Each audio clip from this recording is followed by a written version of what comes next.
Bermimpi misalnya dikejar anjing, wah dia lari nafasnya ngos-ngosan, wah dia itu seperti mau keluar dari mimpinya nggak bisa. Iya, tersiksa, atau ketakutan, atau khawatir, atau mimpi mungkin mengalami kecelakaan, ya. Atau mimpi mengalami perkelahian, pertarungan, dan kemudian ya disiksa dan sebagainya. Itu bisa terjadi, dia merasakan itu di dalam kesadarannya. Nah, begitulah Al-Quran menggambarkan bahwa orang-orang yang berada di dalam kubur sesungguhnya bisa mengalami penderitaan, bisa mengalami kebahagiaan, tetapi itu bukan siksaan dalam arti badaniah, melainkan dalam arti kejiwaan. Pengadilan itu terhadap manusia itu tidak terjadi di alam barzah. Tidak ada pengadilan di alam barzah. Dalam berbagai ayat Al-Quran bercerita bahwa pengadilan itu ya adanya di akhirat, bukan di alam barzah. Saya tidak menemukan satu ayat pun yang mengatakan bahwa orang yang mati kemudian ditanya oleh malaikat Munkar dan Nakir, ya, diadili di sana, kemudian diputuskan di sana bahwa dia orang berdosa, siap-siap masuk neraka, ini orang yang berpahala, siap-siap masuk surga. Itu sama sekali tidak diketemukan di dalam Al-Quran. Dan yang mengadili itu bukan malaikat, yang mengadili itu adalah Allah sendiri. Para malaikat hanya bersifat membantu, menyediakan data-data rekaman perbuatan yang selama ini kita lakukan di dunia, yang direkam oleh malaikat dan nanti akan diputar, ya, bayangan saya secara hologram begitu.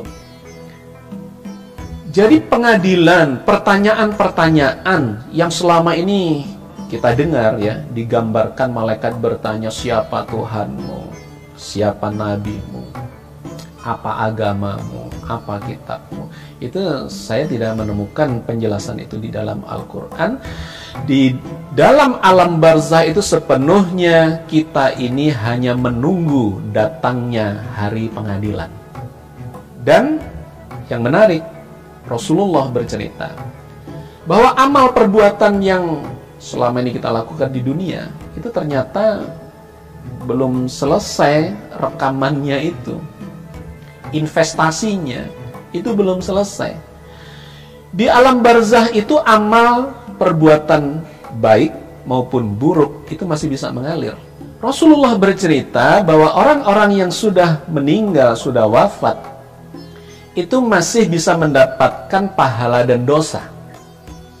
Idza mata ibnu adama in qata'a amaluhu illa min salasin, shadaqah jariyah, ilmun yuntafa'u bihi, aw waladin shalihin yad'ulah. Begitu kata Rasulullah.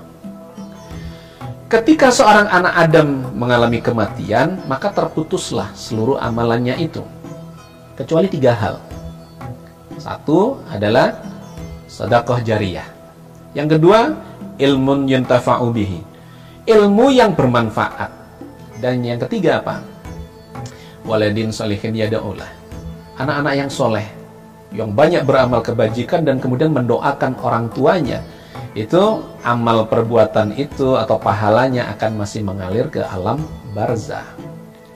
Jadi ini menjadi penegas bahwa sesungguhnya di alam barzah itu pahala masih mengalir, dosa-dosa juga masih mengalir. Ketika seseorang pernah mengajarkan keburukan, kejahatan, dan itu masih dijalankan, maka dosa-dosanya bisa mengalir kepada orang itu.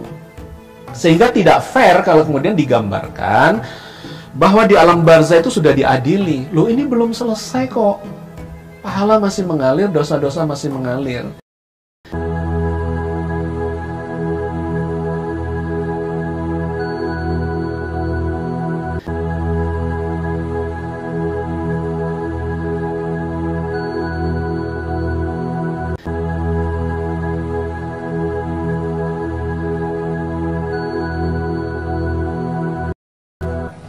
Banyak ulama berpendapat bahwa ada azab kubur dan ada nikmat kubur. Salah satu ayat menceritakan bahwa menceritakan tentang Fir'aun dan rejimnya Itu dikatakan di sana bahwa an-naru yu'raduna 'alai ghuduwan wa 'ashiyya wa yawma taqumus sa'ah adkhilu ala fir'auna asyaddal 'adzab. Neraka ditampilkan kepada Fir'aun dan kelompoknya pagi dan petang, dan kemudian kalau datang kiamat mereka dimasukkan ke neraka. Ya toh? Nah, pertanyaannya di sini ada dua siksaan. Siksaan pertama ditunjukkan itu neraka. Siksaan kedua, kalau sudah kiamat masukkan ke neraka. Kapan itu ditunjukkan neraka? Di alam barzakh. Alam antara dunia dan akhirat. Alam ketika manusia sudah meninggal tetapi belum kiamat. Nah, disitulah ada panjar siksa. Nah, jadi itu yang dipahami oleh ulama, itulah yang dimaksud dengan alam kubur. Sebenarnya bukan dikubur, Bu. Bukan di jeruk purut tuh. Alam kubur itu buat kita, itu kita namai kubur karena kita lihat dia ditanam di sana. Sebenarnya arwahnya ada di satu alam yang namanya alam barzakh.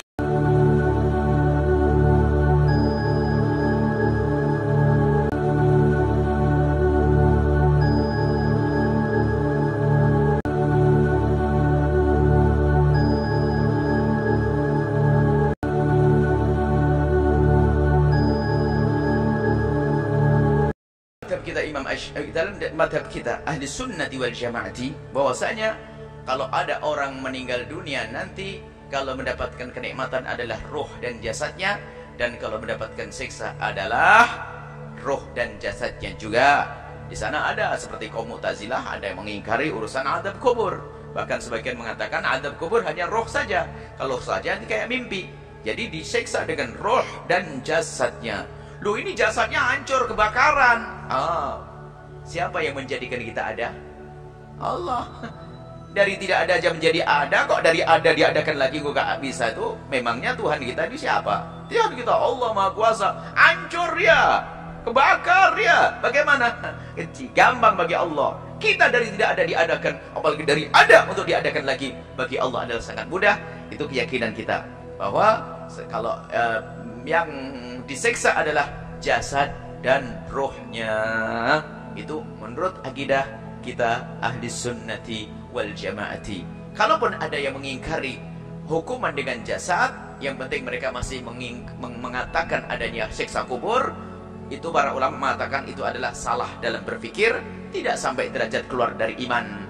Karena dia masih mengakui adanya siksa kubur, cuman dia mengatakan bahasanya hanya disiksa rohnya saja, tidak jasadnya. Itu berbeda dengan pendapat yang dikukuhkan dari kaum ahli sunnati wal jamaati.